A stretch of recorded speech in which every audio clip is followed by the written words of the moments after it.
Hola a todos, bienvenidos a la tercera y última parte de nuestro especial de Halloween, Malditos Jueves. Hola gente, feliz noche de brujas. Hoy es nuestro día favorito de todo el año. Por acá, como siempre, Andrea y Joe, con muy pocas ganas de que termine este especial de Halloween. Creo que vamos a seguir con algunos especiales por ahí durante los próximos meses de terror, de horror. Más adelante se nos han ocurrido muchas ideas bastante cool. Seguramente más adelante, cuando todos estén celebrando Navidad, nosotros seguiremos lanzando un par de episodios de historias de terror. Pero bueno, por ahora este va a ser el último episodio. Sí, el especial de Halloween sería el último. Y bueno, esperemos que lo disfruten. Hemos coleccionado bastantes historias bastante creepies en los últimos días. Y bueno, reales. Prepárense para lo que viene. Y antes de empezar, recuerden seguirnos en el Instagram @enseriopodcast, a mi Instagram personal @joepresent y al Instagram de Andrea @casu01. Recuerden que pueden escucharnos en Audioboom, Spotify, YouTube, Deezer y Google Podcast. También tenemos por ahí una página de Facebook que estamos intentando revivir. Deberían contarnos qué les parece y qué utilizan más. Si utilizan más Instagram o utilizan más Facebook. A qué red social quisieran que le diéramos más vida. Sí, si recibimos 10 likes en la página de Facebook esta semana, las continuamos. Si no, la dejamos ahí morir. Stand-by. Sí, es que la verdad es que nosotros, sobre todo yo, tengo Facebook ya bastante abandonado.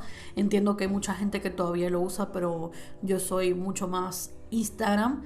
De hecho, si nos siguen en nuestro Instagram, y si no nos siguen, vayan a hacerlo. Se fijarán que borramos todas las publicaciones que teníamos antes y le dimos una nueva imagen, remodelamos el feed un poco más al gusto de cómo queremos que quede, iremos mejorando. Díganos por favor su opinión, es muy valiosa para nosotros. Sí, les pedimos que por favor nos digan, nos comenten si les pareció que está bien, si creen que hay que cambiar algo.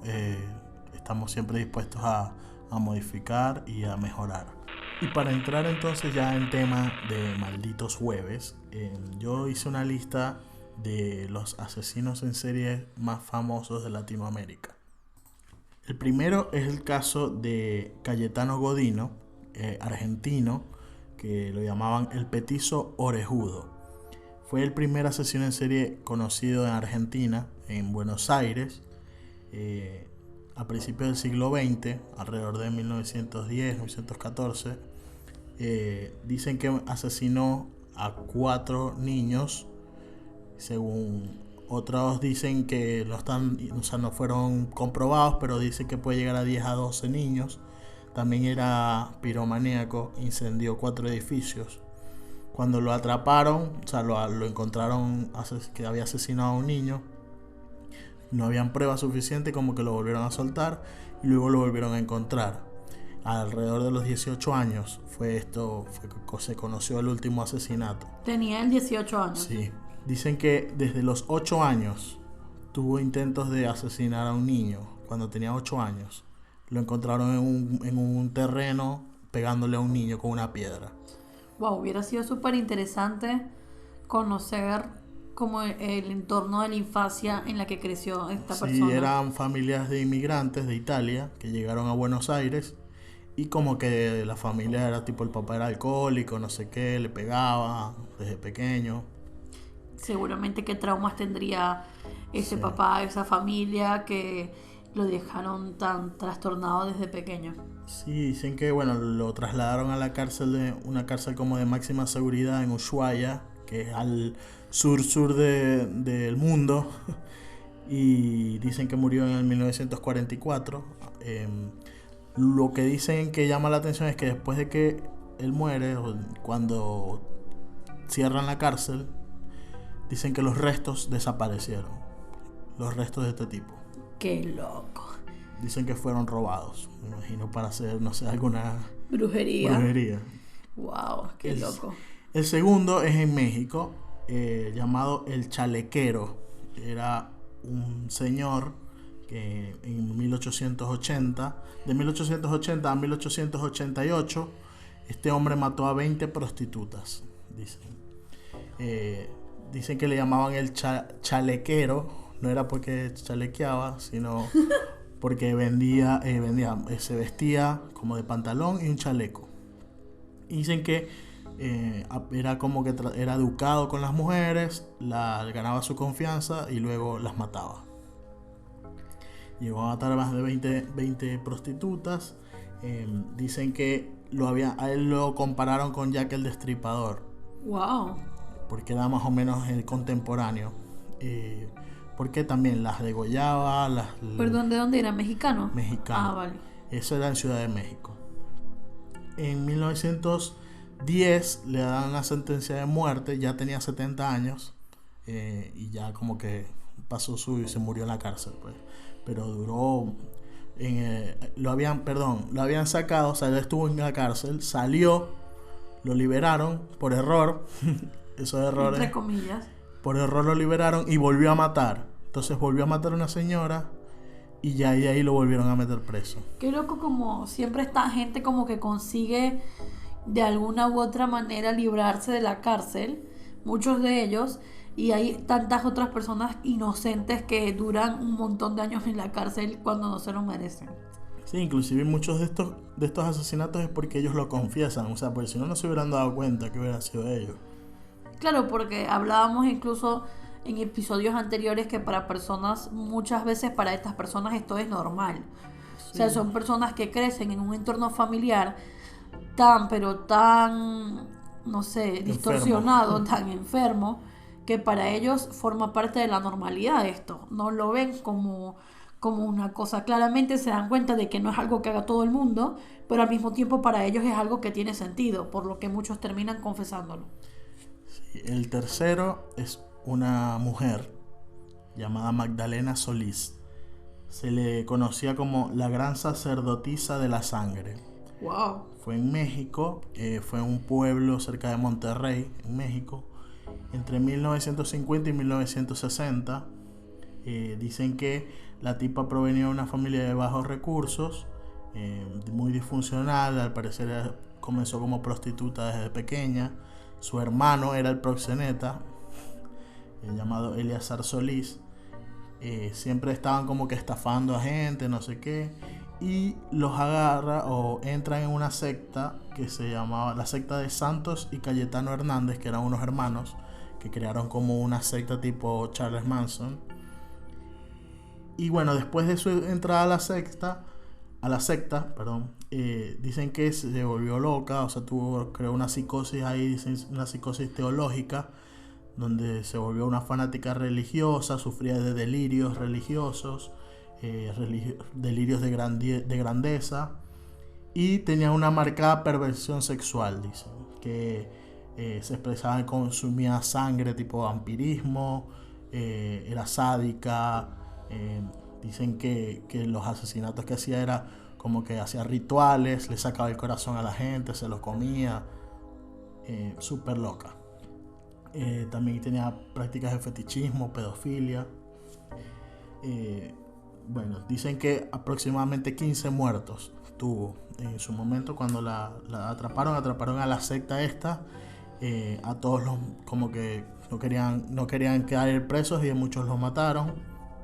Ella no se sabe bien, supuestamente la condenaron a 50 años, pero no se sabe exactamente cuándo fue que se murió, pues quedó medio raro eso ahí en los informes policiales de esa época. Otra Bárbara, podríamos decir.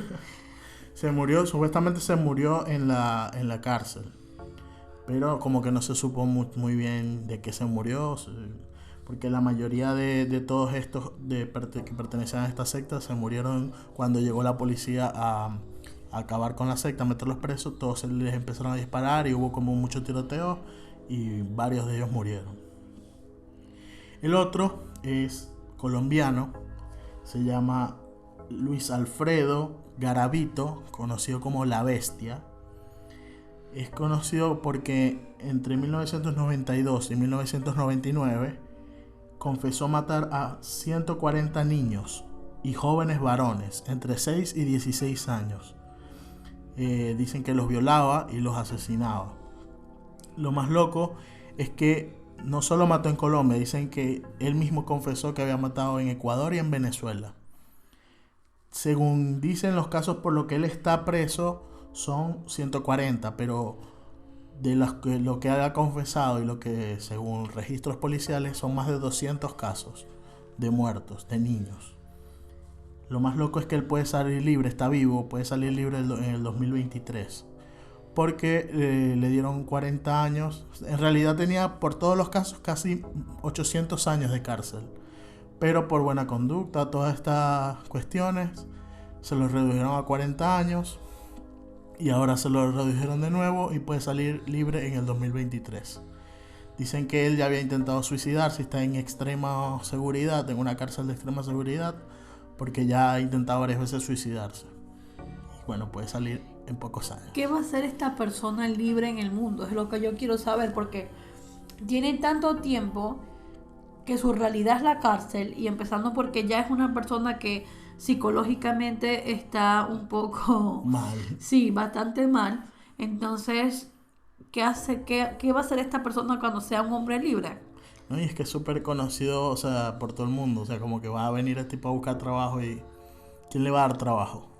Sí, ese tema de reinserción en la vida social después de que estás en la cárcel es realmente un tema para debatir. A mí me parece muy interesante. Sí, eso está bien, pero este tipo de gente, pues, Por tipo eso, asesinos en serie, pero me refiero a todo, porque la reinserción social puede ser de una persona que se robó un auto y bueno, X, puede seguir con su vida, pero puede ser también una persona que haya violado a una mujer o que haya matado a un niño o a cualquier persona. Sí, lo que hay que analizar también es que a qué nivel de verdad las cárceles vuelven o mejoran el comportamiento de una persona, o lo mejoran o lo cambian. Claro. Para bien o para mal. O quizás lo empeoran. Porque según lo que nosotros conocemos, la cárcel es lo peor.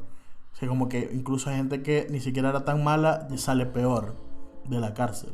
Entonces, como que hasta qué nivel esto está funcionando. Sí, yo creo que muchas veces algunas películas nos quieren vender, sobre todo películas americanas, de personas que van a la cárcel y salen como una persona cambiada y que la cárcel les cambió la vida. También hay películas de personas que se vuelven locas en la cárcel, también eso sucede, pero me refiero. En Latinoamérica salen evangélicos. Sí, si es que sobreviven a la cárcel, ¿no? Pero bueno, en nuestra realidad latinoamericana, que por ejemplo en Maracaibo estaba la cárcel de Sabaneta, que la tuvieron que cerrar porque hubo una masacre, literalmente. Sí.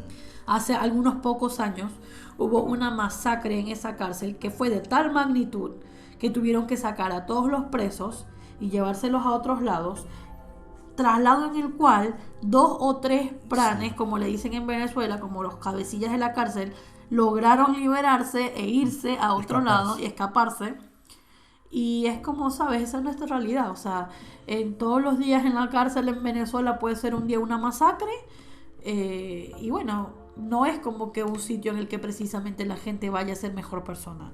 Entonces me da terror saber que este tipo de personajes existen y que por X o Y las leyes les están permitiendo salir sin quizás identificar si realmente están aptos psicológicamente para salir. Sí, es muy debatible el nivel o el estudio que le hayan hecho para comprobar que ya está bien. Porque, por ejemplo, buena conducta está bien, pero tú estás estimulando a esta persona para ver si tiene los mismos impulsos. Exacto, porque, buena conducta. Estos tipos están enfermos y te pueden hacer creer que están bien. Ellos en la cárcel no ven, de repente si es una persona que mata mujeres y está en una cárcel de hombres, por ejemplo, y no ven ninguna mujer. Probablemente están bien. Tú le estás, sí, está bien, buena conducta, pero tú estás poniéndole estímulos para ver si responde de igual manera. No lo sé si lo hacen, la verdad no lo sé, pero digo, me parece curioso esto y me da como bastante miedo saber que te puede pasar por el lado una persona así y tú pues ni idea. Sí, es que ellos están, o sea, el perfil de esta gente es como que no es igual que la de otro tipo de AMPA o de ladrón. O sea, este tipo capaz no es violento, no es, o sea, o no es, se va a caer a golpes en la cárcel, sino que está en otra realidad. Sí, tengamos en cuenta que muchas veces la diferencia entre los asesinos seriales y los asesinos comunes, como por ejemplo AMPA común. los delincuentes que están en la calle normalmente en una situación muy violenta como México o como Venezuela o como Honduras, por ejemplo, es que la diferencia es que muchas veces los asesinos seriales son hombres muy brillantes que dentro de su realidad saben exactamente lo que tienen que hacer para que no los descubran. A veces ni siquiera les importa, pero fíjense en la cantidad de casos que hay de asesinos seriales que logran salir de la cárcel de forma repentina. Bueno, te tengo el último, que es uno de los peores. Pedro Alonso López, colombiano también, llamado el monstruo de los Andes. Era un pedófilo y estrangulador responsable de la muerte de 350 niñas. ¿Qué?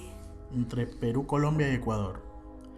Fue detenido en 1980 y, aunque no lo crean, salió libre en 1993.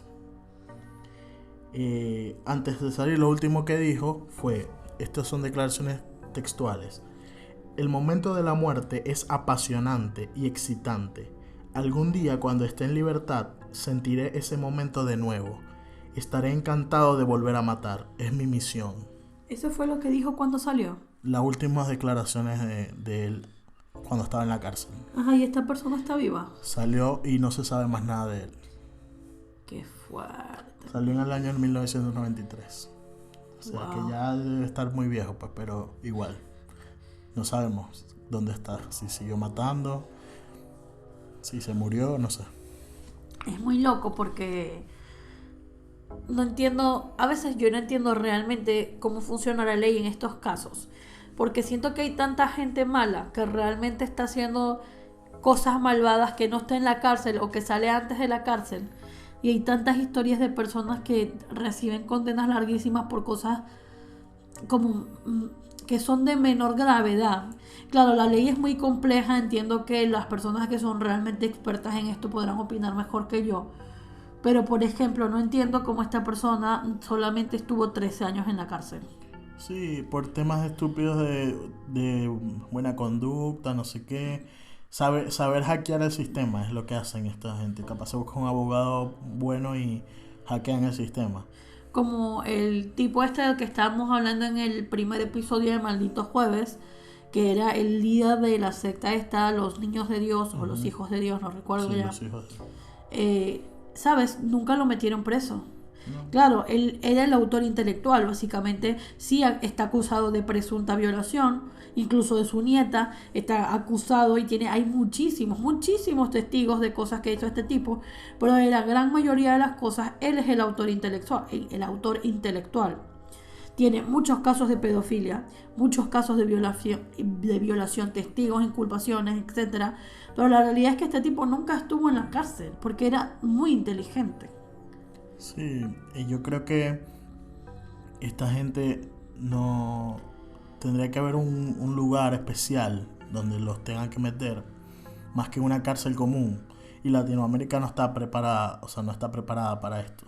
Entonces salen y van a seguir haciéndolo, probablemente. Probablemente este tipo aprendió de sus errores y lo siguió haciendo y no lo encontraron más.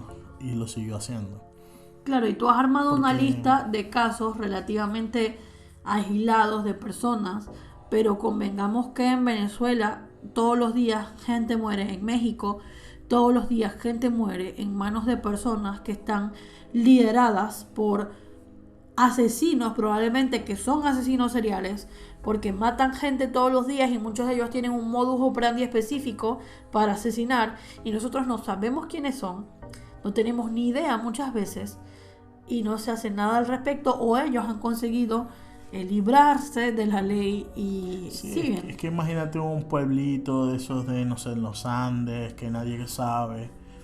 Y ahí pueden matar a todas las personas y nadie se va a enterar. En Latinoamérica hay tantos rinconcitos y pueblos recónditos donde creo que pasan carros de la policía o autos o coches de la policía una vez cada 1000 años, más o menos. Yo por lo menos cuando estaba muy muy niña crecí en el estado Monagas, en un sitio que se llamaba Morichal, que quedaba muy muy alejado quedaba a 1 hora de Maturín, que es la capital de Monagas, bastante alejado en medio de el bosque, por así decirlo. Y la realidad es que si bien ahí sí que había seguridad, porque era un campo petrolero para trabajadores de PDVSA, realmente en los alrededores y en los pueblos que estaban por allí podía pasar cualquier cosa que seguramente nadie se iba a enterar. Sí, hay muchas leyendas y todo eso de asesinos o incluso de fantasmas y cuentos de que la gente nadie sabe.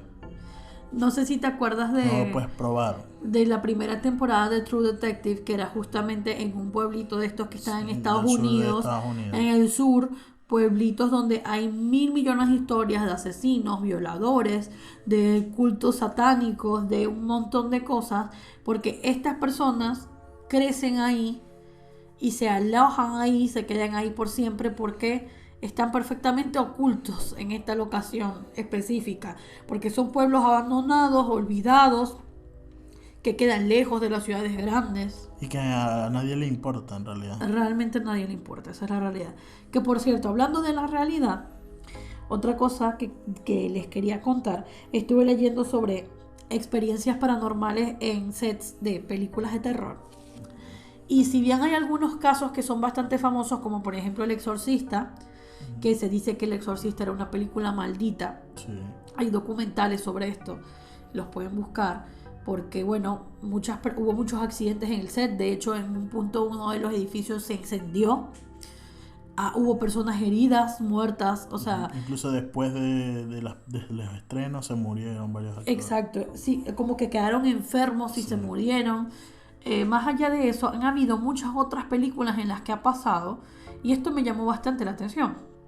Por ejemplo, en Poltergeist, en una de las escenas aparecen unos huesos de cadáveres, y yo estuve leyendo que los huesos eran huesos reales. Sí. Y esto me pareció demasiado creepy. Sí, es que por eso fue que se maldijo la película, pues porque Spielberg usó, o sea, como que tuvo la idea de que le salía más barato usar cuerpos reales. O sea, me parece tan, ¿sabes? Como muy delicado ese tema, porque, por ejemplo, yo les quiero contar una historia que me contó una vez mi profesora, una profesora que se llamaba Sarita, que tuve en la universidad.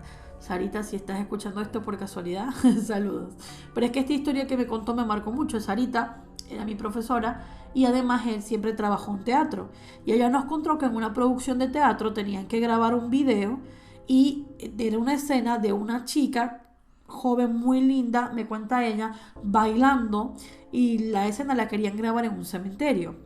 Entonces sale ella bailando sobre las lápidas en el cementerio. Yo me imagino la escena y me imagino que quedaría hermosa, y en un plazo de 1 semana después de esa escena se murió.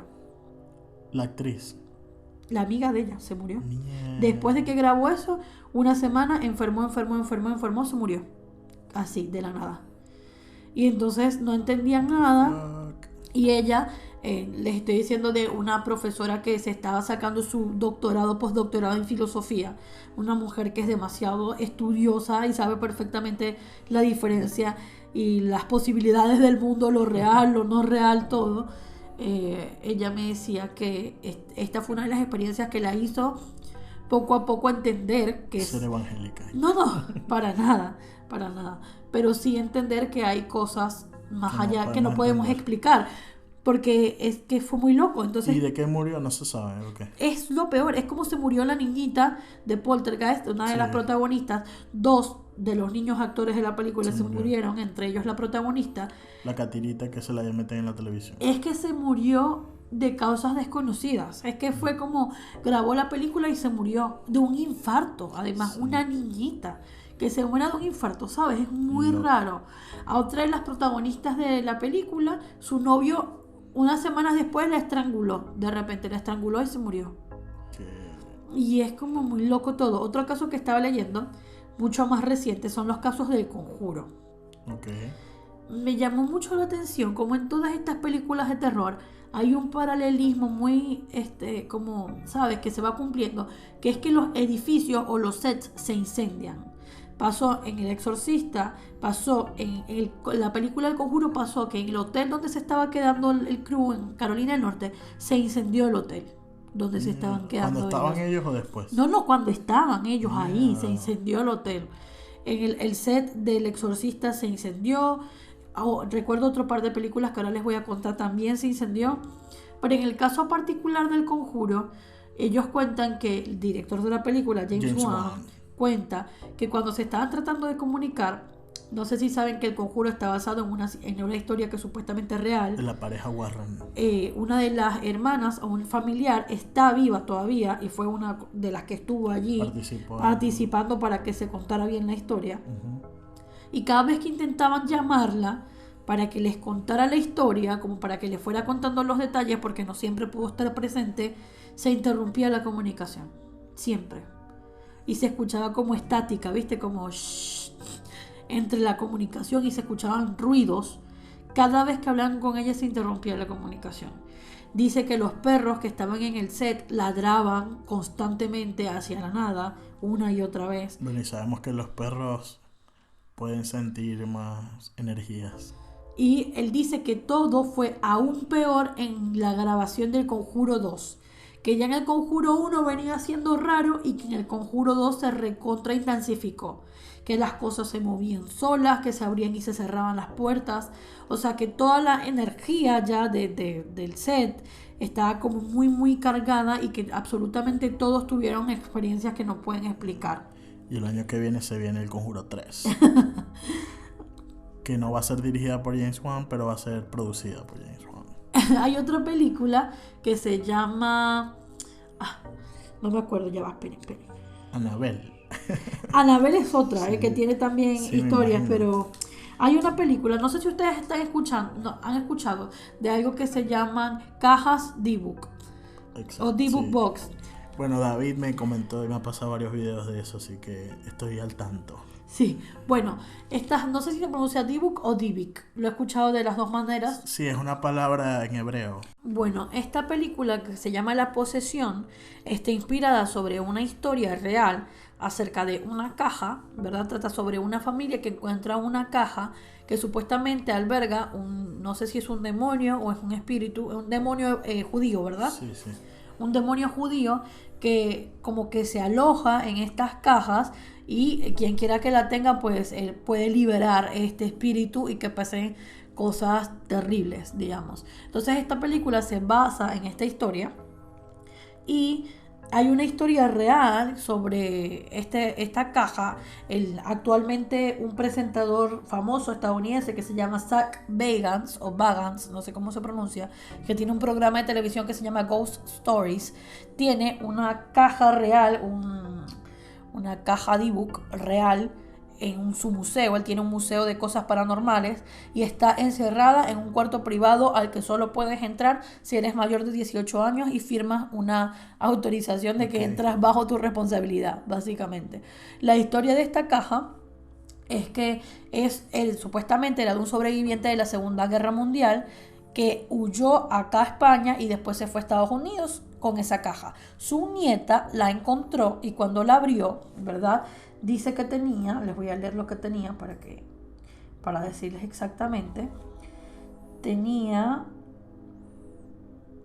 Sí, dicen que estas cajas tienen a veces, bueno, de las que han vendido por internet, hay unas que tienen que sí, mechones de cabello, fotografías antiguas. Exactamente, mira. Objetos. Aquí encontré lo que tenía. Contenía 2 peniques de 1920, un mechón de cabello rubio, un rizo de cabello castaño y una pequeña figura que tenía grabada la palabra hebrea shalom, que entiendo significa paz, creo.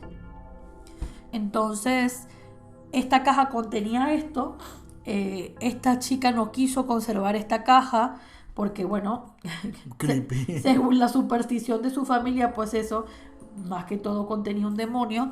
Entonces la caja fue cambiando de dueño una y otra vez hasta que cayó en manos de alguien que no es un demonio, estoy leyendo, por cierto, quiero aclarar, no es un demonio espíritu judío, es un espíritu maligno, ¿vale? No es un Sí, dicen demonio. que es como un espíritu que se escapó del infierno y cosas así. Exactamente. Entonces, esta caja fue cambiando de dueño en dueño hasta que cayó en manos de alguien que la vendió en eBay y finalmente la tiene ahora este tipo, el programa de televisión que la tiene exhibida en su museo. Dicen que se subastó en eBay por $280.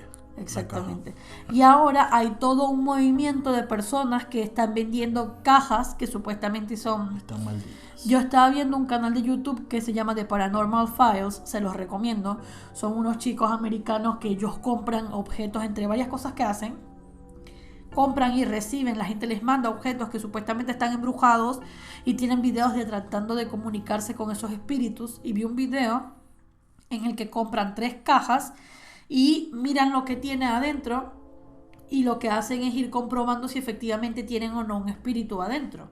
Está bastante interesante el video, en ese caso no sucede nada del otro mundo, se nota que la gente muchas veces también se ha aprovechado para vender de la superstición, Claro, para vender estas cajas. Ellos compraron 3 y entre las 3 $150 gastaron, o sea, no son baratas. La gente muchas veces también se aprovecha de los supersticiosos para vender. Pero sí que tienen videos y sí que hay otras historias de personas que tienen unas experiencias bastante, pero bastante creepy. Porque bueno, claro, estás recibiendo en tu casa un objeto que ha pasado por muchas manos, que tiene muchísima historia y que es un poco parecido también a la muñeca de Annabelle. Mucha gente dice que la historia de Annabelle está inspirada en una muñeca que efectivamente está entre comillas poseída, y el que la tenga, pues esa muñeca tiene un espíritu, tiene una presencia que está apoderada de ella, por lo cual muy seguramente vas a tener experiencias locas si la tienes en tu poder o estés alrededor de ella. Bueno, esta muñeca dicen que los Warren, la pareja Warren, las tenían encerradas como en una caja de cristal y no sé qué, que no se podía abrir, porque según ellos estaba maldita, pues. ¿Sabes cómo se expulsa a un Dibuk? Hablando acá. ¿Cómo? Dice la Kabbalah, que es la cuestión esta de los judíos. Dice que existe una forma específica para exorcizar al Dibuk. Dicha forma se basa en tocar música ceremonial con un cuerno de carnero. Pero no cualquiera debe tocar el cuerno, debe ser un rabino experto en la Kabbalah o Cábala. Yo creo que ese acento, no sé si es Cábala o Kabbalah. Bueno, o Kabbalah. Sí, que algún judío nos corrija, por favor. Bueno, el rabino debe estar acompañado de 10 personas reunidas en una sinagoga, capaces de soportar la experiencia y de formar un círculo santo de protección en torno al poseído.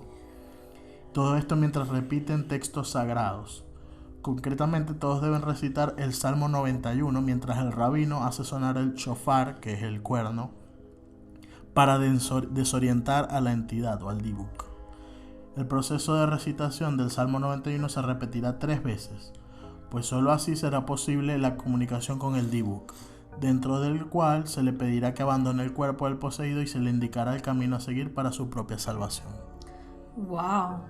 Es muy loco. Yo quería leer acá específicamente la definición de lo que es un Dibuk. Decía en el folclore judío, un Dibuk o Dibik es el espíritu maligno capaz de poseer otras criaturas y se cree que es el alma en pena de un muerto. Se dice que los Dibuks escaparon de Gehenna, término hebreo traducido algunas veces como infierno, o que fueron expulsados de este por cometer transgresiones tales que el alma no podía ser admitida ahí, como el suicidio. O sea, la gente que se suicida puede ser que se convierta en un Dibuk. Yo lo que sí es que dicen acá que no está confirmado 100% según la Cábala que los Dibuk puedan poseer objetos. O sea, saben que pueden poseer almas o a personas, pero no está muy claro que puedan poseer un objeto.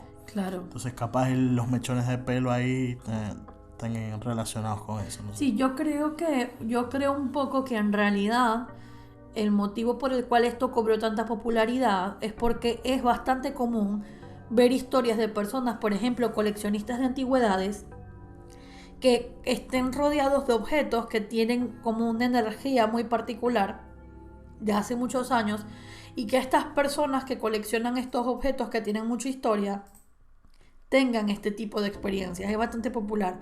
Yo les hablaba en episodios anteriores sobre una youtuber que se llama Bonnie. El user es Graveyard Girl, Graveyard de cementerio. Y ella vive en Texas, en Estados Unidos, y ella siempre va a una tienda que se llama Uncommon Objects. Y a ella tiene un documental, por cierto, con Shane Dawson, un episodio de YouTube, un mini documental de ellos yendo a la tienda y ella mostrándosela. El dueño de la tienda es amigo de ella porque ella es coleccionista de antigüedades. Ella colecciona muñecas, de estas que mientras más creepy, mejor. Ella colecciona muñecas y colecciona un montón de antigüedades, y ellos encontraron una muñeca que la tuvieron que devolver. O sea, ese es el nivel de lo creepy que es. ¿Y por qué la tuvieron que devolver? Porque empezaron a pasar demasiadas cosas cuando la muñeca estaba en su poder. Y así, todas las historias que hay allí, yo se los recomiendo que lo vean, porque yo creo que este tema de estas cajas es tan popular en internet, y sobre todo en Estados Unidos, donde está la mayoría de la gente que las vende, y donde justamente hay mucha población judía, mucha población de personas que se fueron a Estados Unidos durante el Holocausto y durante la Segunda Guerra Mundial. Pues yo creo que va un poco por ese lado, va un poco porque ¿tú comprarías una caja? No. Yo tampoco. Uno, porque ¿para qué? No me voy a arriesgar, y segundo, no tengo espacio para guardar ni plata. Pero sí, bueno, es como que arriesgarse, no sé.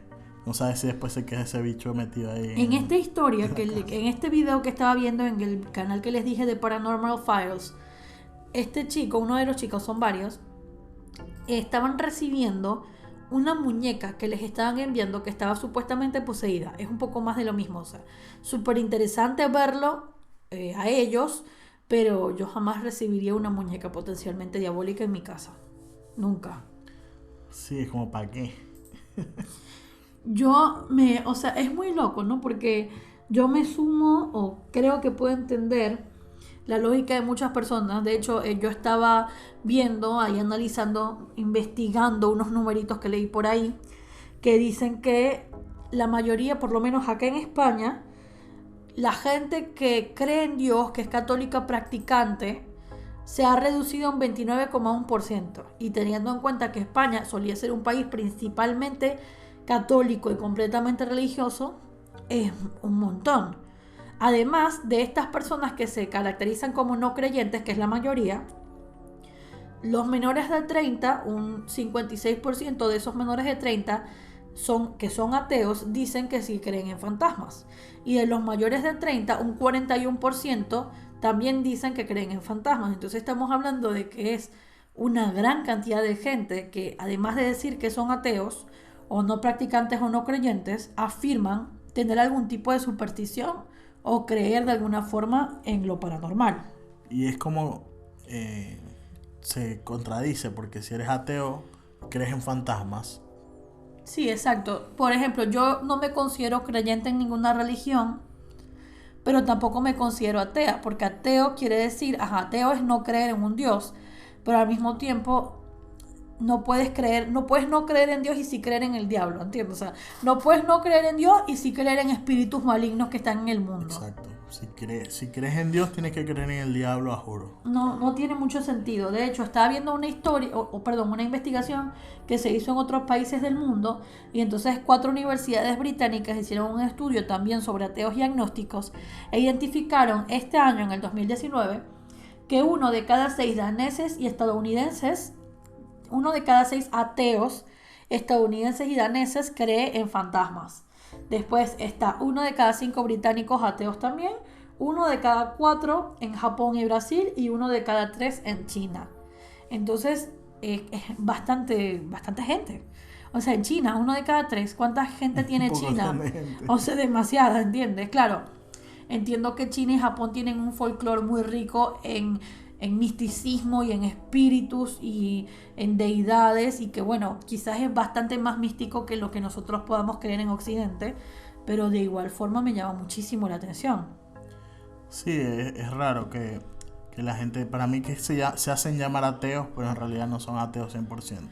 En Brasil, obviamente lo entiendo porque Brasil, la población de ateos sobre la que se hizo esta muestra seguramente es muy baja, porque en Brasil no debe haber nadie ateo, creo yo. Es uno de los países más religiosos. Son demasiado cristianos. Es uno de los países más religiosos del mundo, no importa cuál sea la religión. Normalmente la mayoría de la gente tiene una religión, cualquiera que sea. Por lo tanto, es uno de los países que más exporta brujería, por así decirlo, Sí. porque, bueno, la gente es como demasiado supersticiosa por ahí.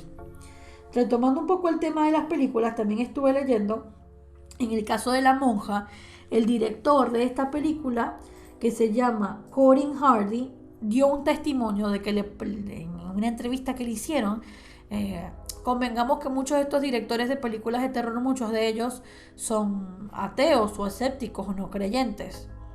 Y este tipo dijo que después de que le pasó esto, pues le cambió mucho la perspectiva, porque les voy a leer un poco lo que pasó. Él explicó en una entrevista a Cinema Blend, un medio de comunicación, la pueden buscar la entrevista, está buena, yo la leí. Un día llegó a trabajar y vio un par de chicos sentados en el área de producción, así que pensó que eran del departamento de sonido. Los saludó y comenzó a trabajar. Tras editar una escena, preguntó en voz alta si les pareció bueno el resultado, pero al voltear se dio cuenta que no había nadie. Posiblemente nunca lo hubo. What? O sea, esto fue en cuestión de, ¿sabes? Minutos, segundos. Es como que no hubo chance como de que se pararon y se fueron, no, todo ocurrió demasiado rápido. Se lee después en la entrevista de que él como que trató de buscar opinión, preguntar a otras personas, nadie los había visto, nadie sabía quiénes eran. Fue todo como muy raro y loco.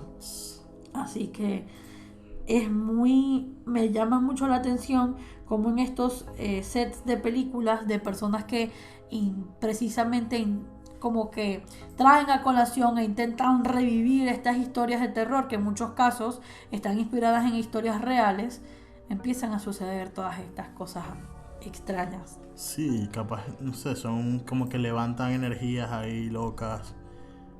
Es que Y mira, como yo que me empiezan. imagino trabajando en el set del Conjuro. Y por más que muchas cosas de esas ya se hacen con pantalla verde y que quizás el set no sea tan creepy per se, ¿sabes? Igual, por ejemplo, en The Shining, 3 de los sets que se utilizaron en la película también se incendiaron. Y hay una foto muy icónica que aparece, el set se está incendiando y hay una foto de Kubrick riéndose en ese momento. Y mucha gente decía que era porque le hacía demasiada gracia de pensar en cómo a ellos les estaba pasando eso. Y en el libro, al final de la película, el hotel se incendia también. Sí, como que justicia poética, una cosa rara. O sea, ¿sabes? Es como, no sé, yo honestamente no creo en las coincidencias. Para mí, las coincidencias no existen. Yo siento que todo pasa por algo. Voy a sonar como una vieja de estas que leen la borra de café y para nada, en lo absoluto. Los pero caracoles. En lo absoluto, no te leo ni siquiera el horóscopo, así que yo de eso nada. Pero lo que te digo es que es bastante interesante y me llama la atención todas las cosas que suceden y que simplemente desestimamos porque, ay no. Sí, no, que no invertimos el tiempo en saber, no sé, o en leer. Y como me llama mucho la atención como muchos investigadores científicos simplemente lo descartan porque no le ven explicación, pero tampoco se toman el tiempo de investigarlo. Absolutamente, yo creo que un gran porcentaje de personas que decide investigarlo termina de alguna u otra manera termina de alguna u otra manera experimentando algo que no puede explicar. Me acuerdo que en esta última edición de Cosmos que salió, una de las que le estaban haciendo bullying al presentador, ¿cómo es que se llama el presentador? Neil deGrasse Tyson. Porque él en uno de los episodios, no sé si al final o no me acuerdo cuál, decía, recuerden que por más que yo amo la ciencia y todo se rige por la ciencia, hay muchas cosas que todavía no tienen respuesta. O sea, él lo decía. Hace 100 años había muchas cosas que hoy están comprobadas científicamente que en esa época no tenían respuesta. Exacto. Y hoy pasa lo mismo. Entonces la gente decía como que... Sí, hablando sobre eso, algo que siempre me ha llamado a mí la atención, como ya para cerrar este programa, es el bosque este que está en Japón, que está cerca del monte Fuji, que se llama Aokigahara, le dicen el mar de árboles, que es un bosque que está en Japón, que dicen que la gente va a suicidarse allá. Y el lugar no está prohibido, pero en las entradas al bosque siempre hay señales de advertencia y cuestiones para que la gente no se suicide o que busque ayuda. Y estaba leyendo que ese bosque siempre ha estado asociado a demonios de la mitología japonesa. Incluso dicen que hay poemas de hace 1000 años que indican que el bosque está maldito. Y es algo que me ha llamado la atención porque es un lugar, el bosque es el más popular para suicidarse y es el segundo en el mundo, luego del puente Golden Gate en San Francisco, en Estados Unidos, donde más gente se suicida. Dicen que en el 2002 se encontraron 78 cadáveres en el bosque, superando el récord anterior que fue en el 98 de 73. Además de que este bosque tiene una particularidad en el que es tan espeso que no hay señal en el celular. Sí, claro, eso es lo que dicen. Bueno, en el 2003 la tasa de suicidios fue a 100 personas, ascendió a 100 personas. Dicen que es un mito, no está comprobado, pero dicen que como en los yacimientos del bosque hay mucho hierro y magnético, hace que las brújulas y los GPS se dañen o no funcionen y la gente se pierde, y mucha gente se pierde y se muere. Pero no necesariamente dicen que se suicidan, pero es raro. Si te metes ahí, de hecho en Japón esto es una cosa completamente, es sagrado, o sea, la gente hasta hace poco tiempo, cuando el youtuber Logan Paul fue y se metió en el bosque, no sé si ustedes lo vieron, fue un video súper polémico de un youtuber de estos que tiene... Sí, de famosito, sí, Mentepollo, y de Estados Unidos, que él se fue y se metió en el bosque porque quería grabar cómo era. Sí, burloncito. Y se encontró un cadáver y lo grabó y lo posteó en YouTube. Esto ofendió a muchísima gente con todo el motivo, sobre todo porque en Japón es un sitio que es de mucho respeto. Sí, es sagrado. Cuando tú vas caminando por allí, tienen 1000 millones de letreros de advertencia, sí, como para tipo de ayuda, para ayudarte a buscar ayuda, porque realmente si te metes ahí es muy difícil salir, porque es la realidad. Y dicen que el lugar, o sea, yo he visto fotos y se ve deprimente, o sea, es como que todo el mood del lugar es súper dark, así pues. Y me imagino que la gente, bueno, los japoneses en la actualidad, y me imagino que años anteriores, tienen muchos problemas de depresión y cosas esas por la dinámica de su cultura también. Y bueno, aprovechan este lugar porque también es muy difícil que los encuentren, entonces como que quedan ahí olvidados. Dicen que se encontraron 100 personas, es la mayor récord que se ha hecho, pero capaz hay más porque no se encuentran. Claro, es 100 personas dentro de lo poco que se puede encontrar.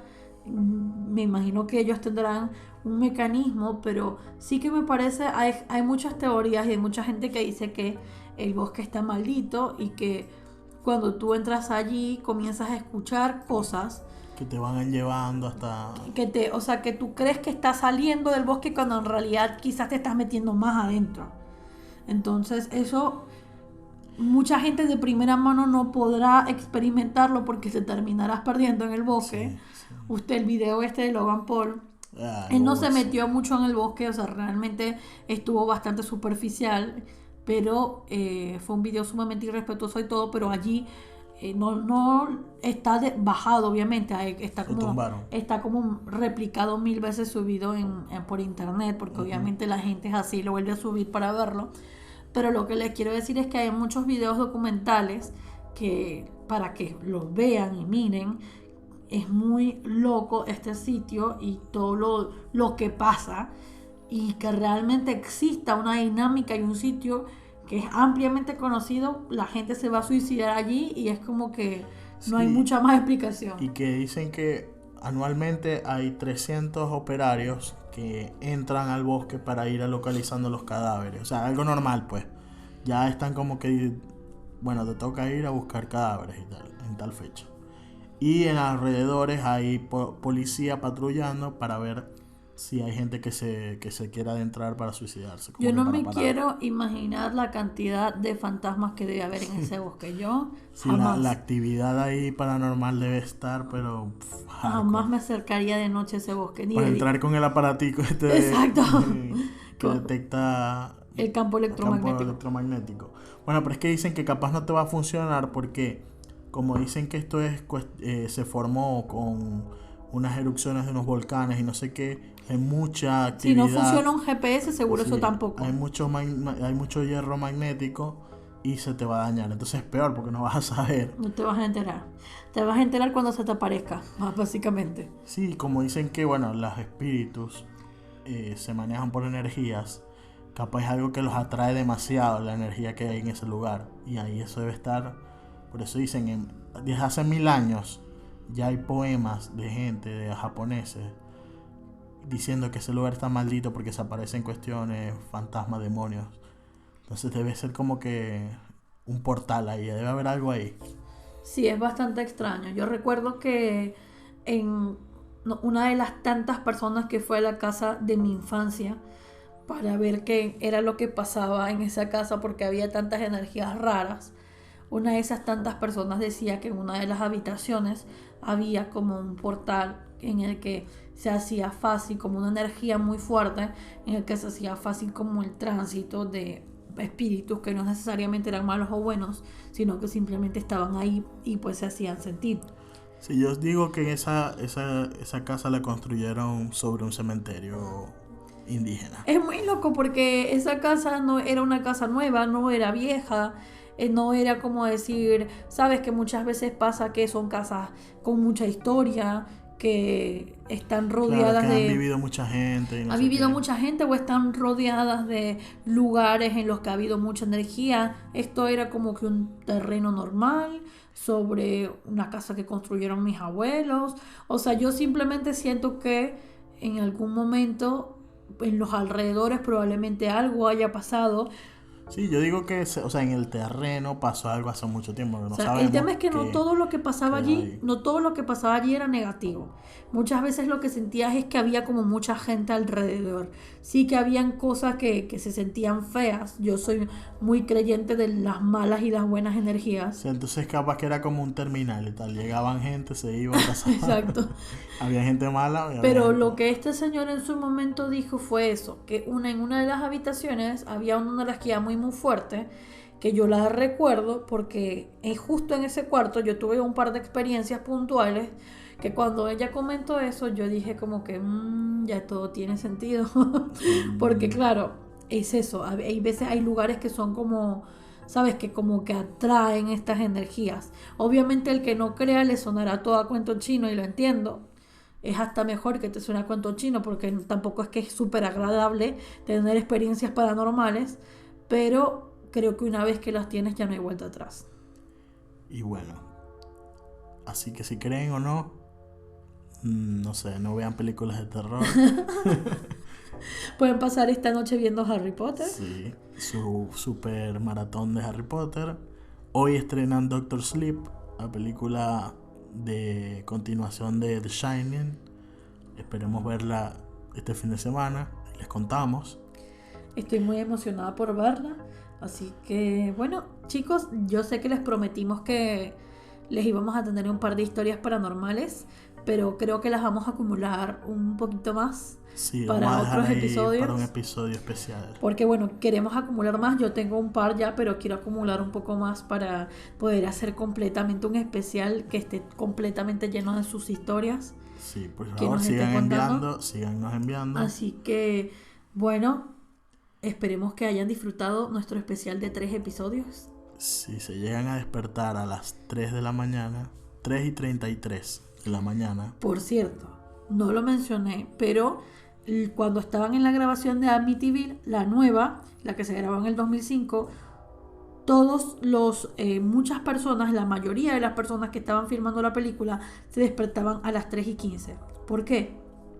Porque a las 3:15 ocurrieron los asesinatos de la vida real.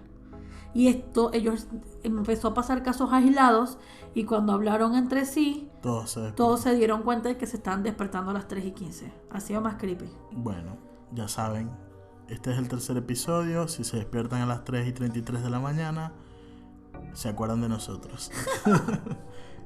Bueno, chicos, fue Gracias. un placer llegar hasta acá. No sé cuándo vamos a grabar el próximo episodio de Halloween. Volveremos a nuestra programación normal de los martes. Sí, todos los martes. Y seguro por ahí les avisamos cuando tengamos otro especial. Pero bueno, de terror. seguramente una vez por mes o así haremos uno de terror porque nos encanta. Chau, gracias por escucharnos. Chao.